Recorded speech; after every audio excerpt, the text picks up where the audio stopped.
దీనికి ఇంకో స్టోరీ ఉంది. ఎందుకంటే మనకి ఇక్కడ ఉన్న ఈ ఐఏఎస్ చేస్తున్న పిల్లలకంతా బహుశా ఈ ఇన్ఫర్మేషన్ యూస్ఫుల్గా ఉంటుంది సివిల్ సర్వీస్ రాస్తున్న వాళ్ళకి. ఎందుకంటే మనం అనుకుంటాం టర్కీ అనగానే ఇజ్రాయెల్ అనగానే మనం ఇదే ఒకటే సొల్యూషన్ అనుకున్నాం, సొమాలి ల్యాండ్ అండ్ ఇజ్రాయెల్. కాదు, సైప్రస్ అని ఒక నేషన్ ఉంది, గ్రీస్ అని ఒక నేషన్ ఉంది. వీళ్ళకి టర్కీతో ప్రాబ్లం ఉంది. మనం మోదీ గారు సైప్రస్ గ్రీస్ వెళ్ళారు, మీకు గుర్తుంటుంది 2-3 నెలల ముందు. ఎందుకు వెళ్ళారంటే ఇదే రీజన్కి.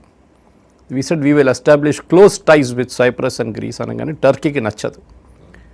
సైప్రస్ ఒక పెద్ద portion, almost 1/3 of Cyprus Turkey occupy చేసుకున్నారు ఒక 30-30 సంవత్సరాల ముందు. ఇవాళ దాకా ఎవరు దాని గురించి మాట్లాడలేదు. గాజా గురించి మాట్లాడతారు, దాని గురించి మాట్లాడతారు, అన్నీ చేస్తారు. కానీ ఈ కంప్లీట్ 1/3 ఆఫ్ సైప్రస్ వాళ్ళు ఆక్యుపై చేసి అక్కడ ఉన్న వాళ్ళని మొత్తం తెరిమి కొట్టారు వాళ్ళు. సైప్రస్ క్రిస్టియన్స్ని అక్కడి నుంచి ఆల్మోస్ట్ 1.5 lakh పీపుల్ని అక్కడి నుంచి తెరిమి కొట్టి ఎవరు ప్రపంచ పోలీస్ మాట్లాడలేదు దాని గురించి. సేమ్ విత్ గ్రీస్ మీద కూడా ఇట్లనే అత్యాచారాలు చేశారు వాళ్ళు, టర్కీ వాళ్ళు. ఇప్పుడు ఇజ్రాయెల్ ఏం చేశారంటే దీనికన్నా ముందు జరిగిన న్యూస్ ఎవరు బయటికి రాలేదు ఎక్కువ. ఇజ్రాయలీ ప్రైమ్ మినిస్టర్ అండ్ ఈ గ్రీక్ అండ్ సైప్రస్ ప్రెసిడెంట్ వాళ్ళందరూ కలిసి ఒక ప్రెస్ కాన్ఫరెన్స్ పెట్టేసి కొత్త ఒక టైఅప్ అనౌన్స్ చేశారు, ఒక పొలిటికల్ అండ్ డిఫెన్స్ టైఅప్. వీళ్ళు ముగ్గురు. ఇప్పుడు టర్కీ ఇప్పుడు ఏం చేస్తారు? ఇప్పుడు టర్కీ వీళ్ళు అన్నారు, ఇజ్రాయెల్ అన్నారు, మీ మీద ఎవరైనా దాడి చేస్తే, మీ మీద ఎవరైనా ఏమైనా చేస్తే మేము కాపాడుకుంటాం మిమ్మల్ని. ఎందుకంటే వీళ్ళ దగ్గర పెద్ద ఆర్మీ లేవు, అంత డిఫెన్స్ కేపబిలిటీ కూడా లేదు. Both Greece and Cyprus. So Israel ఎంత పెద్ద గేమ్ ఆడుతుంది చూడండి. ఎక్కడెక్కడ టర్కీ వెళ్తున్నారో వాళ్ళు ఎంట పడుతున్నారు. మనం కూడా అది చేయాలి కదా, మనం కూడా అదే చేస్తున్నాం. టర్కీ ఎక్కడికి వెళ్తున్నారో పాకిస్తాన్ సహాయం చేస్తా అంటున్నారు, అజర్బైజాన్కి హెల్ప్ ఇచ్చారు. దాని తర్వాత మిడిల్ ఈస్ట్లో ఎక్కడెక్కడ గొడవ ఉంది దాంట్లో టర్కీ చేయి ఉంటుంది దాంట్లో. సో అది ఆపడానికి మనం కూడా గేమ్ ఆడుతున్నాం, టర్కీ వ్యతిరేకంగా సపరేట్గా ఆడుతున్నాం. దాంట్లో we have also coming to play అన్నమాట. వాసుదేవన్ గారు ఇక్కడున్న పెద్ద పాలిటిక్స్ ఇది. టర్కీని అరికట్టడానికే ఇజ్రాయెల్ చేస్తున్న ఈ మూవ్ అన్నమాట కంప్లీట్గా. ఎక్కడి నుంచి?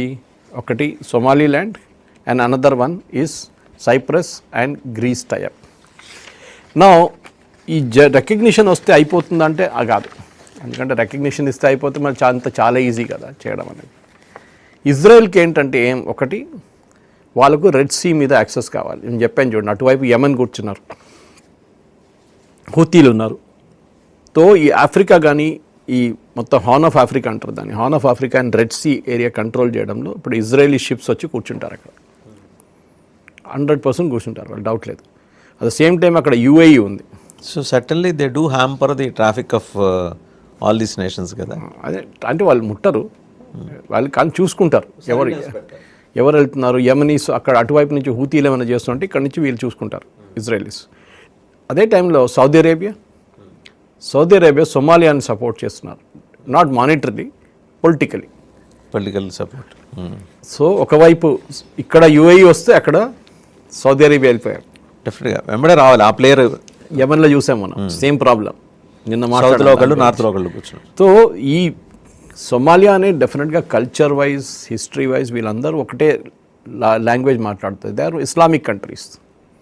కానీ ఆలోచించండి, ఒక ఇస్లామిక్ కంట్రీ ఇజ్రాయెల్తో టైఅప్ చేసుకున్నారు. First country to recognise an Islamic country is an Israeli Jewish state అన్నమాట. కానీ ఇది ఒక లెసన్ ఇంటర్నేషనల్ పాలిటిక్స్లో వాసుదేవన్ గారు. ఎందుకంటే ఈ రిపబ్లిక్ ఆఫ్ సొమాలీల్యాండ్కి డబ్బులు కావాలి డెవలప్మెంట్ కోసం, బికాజ్ దేర్ ఆర్ డెమోక్రసీ. వాళ్ళ దాంట్లో ఆల్రెడీ 3-4 గవర్నమెంట్లు మారాయి.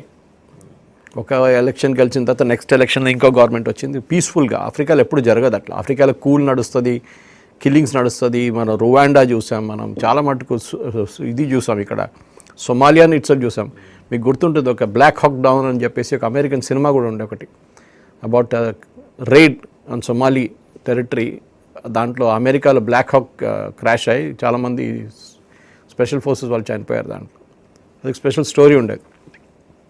కానీ ఇక్కడ ఉన్న దాని ప్రకారం సొమాలియా అండ్ సొమాలీ ల్యాండ్ ఇప్పుడు డెవలప్ చేయాలంటే సొమాలీ ల్యాండ్ ఫాస్ట్గా డెవలప్ చేస్తారు. అండ్ ఇజ్రాయెల్ అక్సెప్టెన్స్, ఇప్పుడు US ఏం చేస్తున్నారో అందరు చూస్తుని కూర్చున్నారు. US ఏం అనట్లేదు, అపోజ్ చేయట్లేదు, సపోర్ట్ చేయట్లేదు. నాన్ కమిటల్గా ఉంది. Yes, but it's very clear that US likes what is happening. మేము what Netanyahu has been doing? అదే నెతన్యాహు ఎందుకు చేస్తున్నారు అది ఇంకోటి ఉంది కదా, అందుకంటే చాలా మటుకు ఈ నెతన్యాహు చేస్తున్న మూవ్ని యూఎస్ అప్రూవల్ లేకుండా చేయరు ఆయన పోయిన వారమే యూఎస్లో ఉన్నారు, వాషింగ్టన్లో ఉన్నారు, వైట్ హౌస్లో ప్రెసిడెంట్ ట్రంప్ని కలిశారు. ఒక ముస్లిం నేషన్ని మీరు సహాయం చేశారని చెప్పి అరబ్ కంట్రీస్ అందరు కలిసి ఇజ్రాయెల్ మీద పడ్డారు. మీరు ఎట్లా వెళ్తారు, మీరు సపోర్ట్ ఎట్లా చేస్తారు? సొమాలియాని క్వశ్చన్ చేస్తున్నారు, సొమాలి ల్యాండ్ని క్వశ్చన్ చేస్తున్నారు, మీరందరూ ఏం కూర్చుంటున్నారా అట్లా కూర్చొని చెప్పేసి. సో ఇది ఫస్ట్ క్రాక్ అన్నమాట, ఇది ఒక ఫస్ట్ రికగ్నిషన్ బై ఇజ్రాయెల్. దీని తర్వాత మెల్లమెల్లగా చాలా మటు కంట్రీస్ రికగ్నైజ్ చేసుకుని వస్తారు సొమాలి ల్యాండ్. రెడ్ సీ నేను చెప్పాను చూడండి, చాలా ఇంపార్టెంట్, ఎందుకంటే వరల్డ్లో ఒక చోక్ పాయింట్ అంటారు దాన్ని. మనం చూసాం ఈ హూతీల బాంబింగ్ తర్వాత ఎంత మటుకు షిప్పింగ్ డిస్టర్బ్ అయింది అక్కడ అని చెప్పేసి. అది చాలా చాలా క్రూషియల్ మెయింటైన్ చేయడానికి. ఇన్ఫ్యాక్ట్ ఇజ్రాయెల్ మూవ్ ఇప్పుడు మీరు చూస్తే కూడా చాలా మటుకు ఇజ్రాయెల్ కూడా ఒక Suez canal, parallel Suez canal కట్టడానికి ప్లాన్ చేస్తున్నారు.